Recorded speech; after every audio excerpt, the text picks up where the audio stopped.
asked you to read through a prompt about a play by George Bernard Shaw called Saint Joan, where the Inquisitor begins his impassioned speech to the church court to decide Joan's fate after she's been brought in.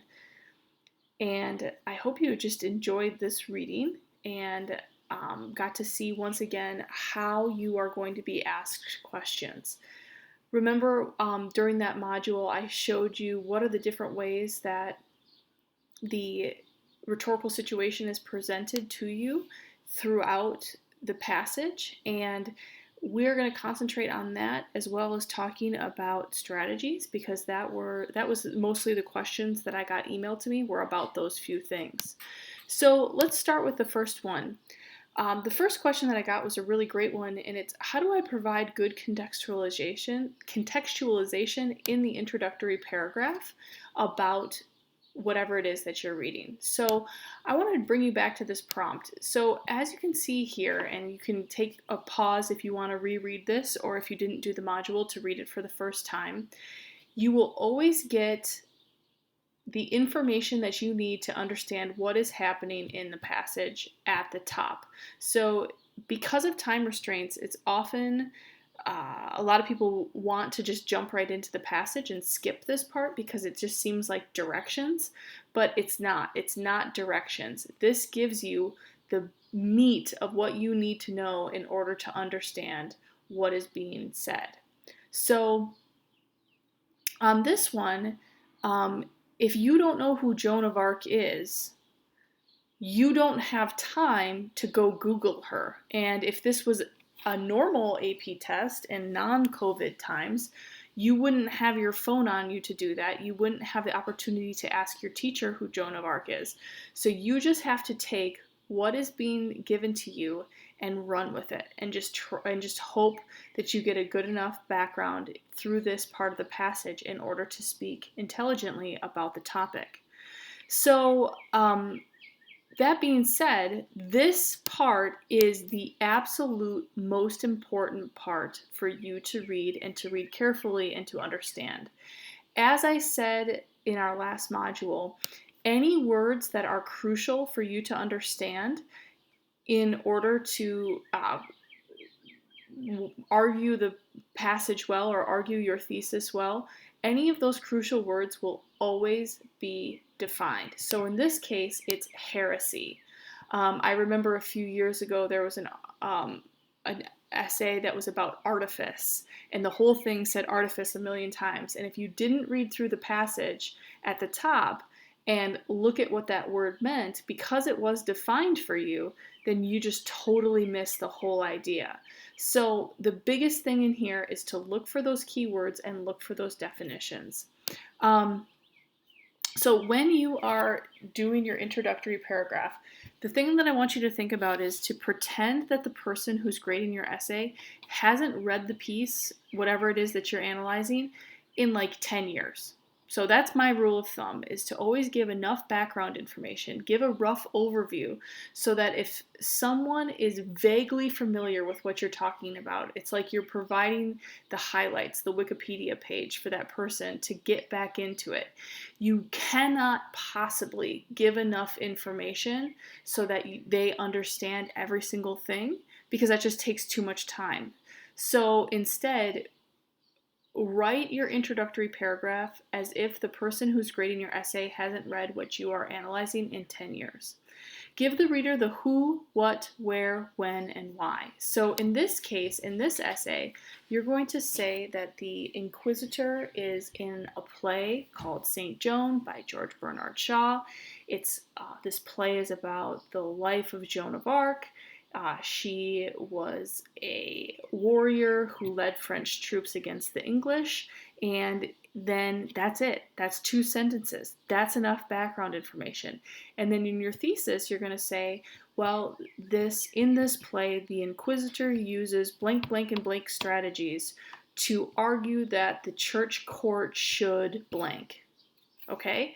So give the who, what, where, when, and why in your thesis, and in your thesis plus the background information. Um, in your thesis, you're going to have like an overall synopsis of what was happening in this speech, because that's going to be the ultimate motivation. So include that brief information from this top portion here, but in your thesis, you're going to have to say something like, the inquisitor said this in order to do this. So what does he want the church court to think, feel, and do? Well, in this case, he wants Joan to be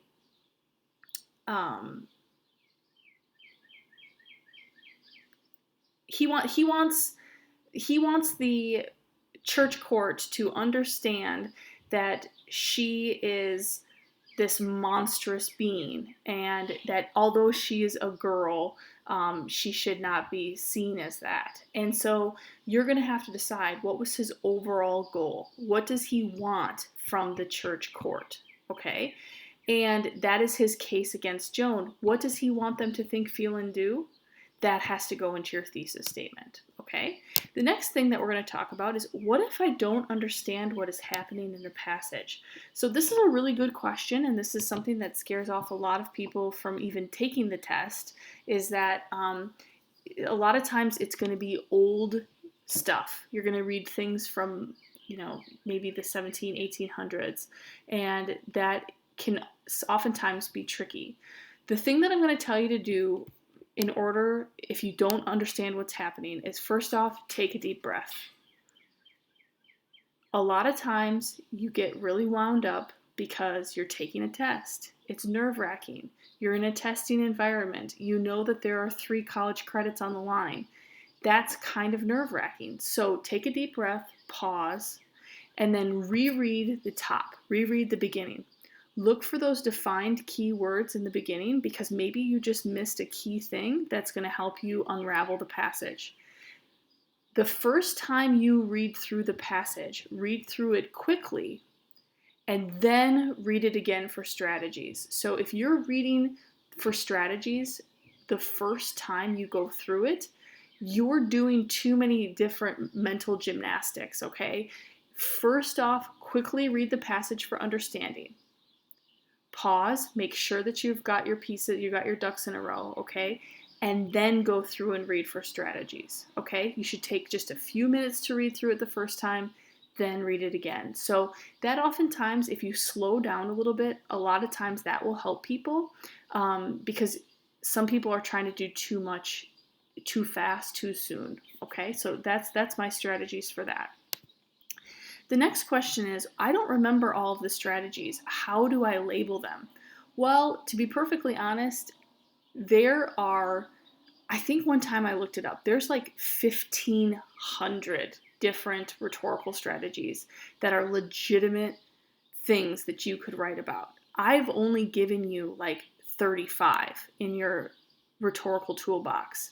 So in your rhetorical toolbox, I would go through those again. I would look through those again. I would try to make sure that you remember them from our final exam in January.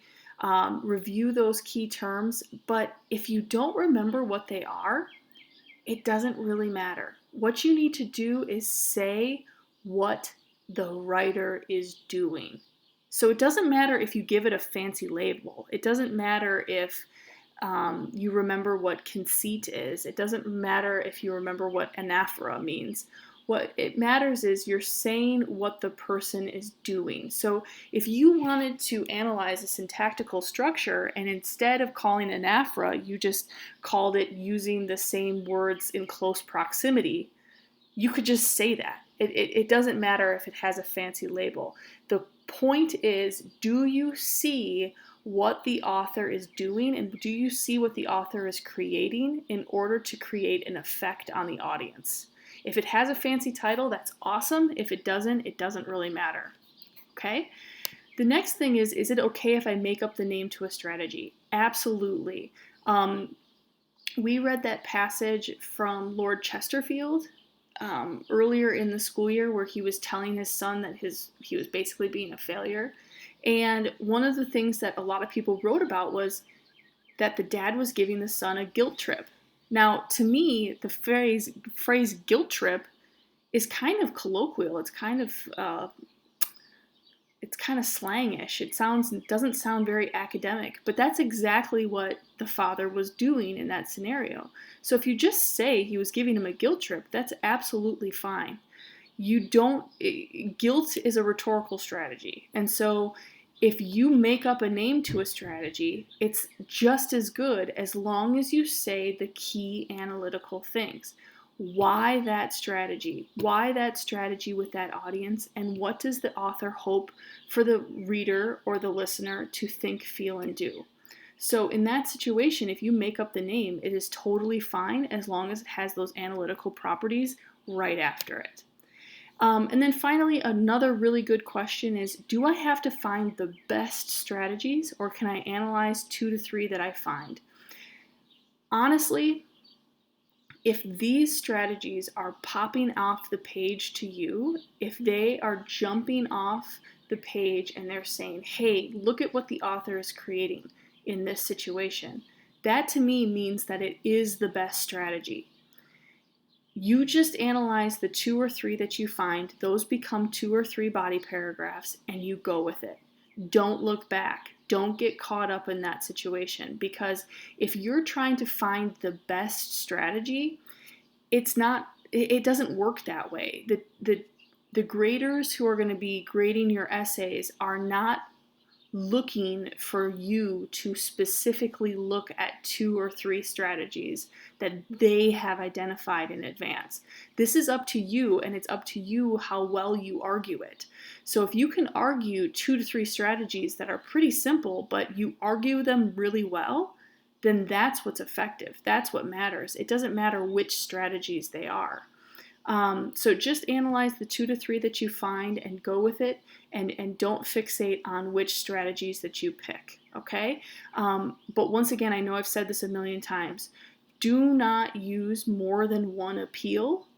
So if you're going to analyze logic, that the author uses appeal to logic, do that. Do not use the other 2 appeals. Don't use emotion, don't use credibility, because every single speech or whatever you're going to be analyzing, every single letter, whatever it is going to have probably those 3 things in them. And so you want to show that you have a breadth of understanding beyond just the appeals. So pick emotional appeal and do that one, and then pick syntax, and then pick diction, then pick tone, then pick second person pronouns.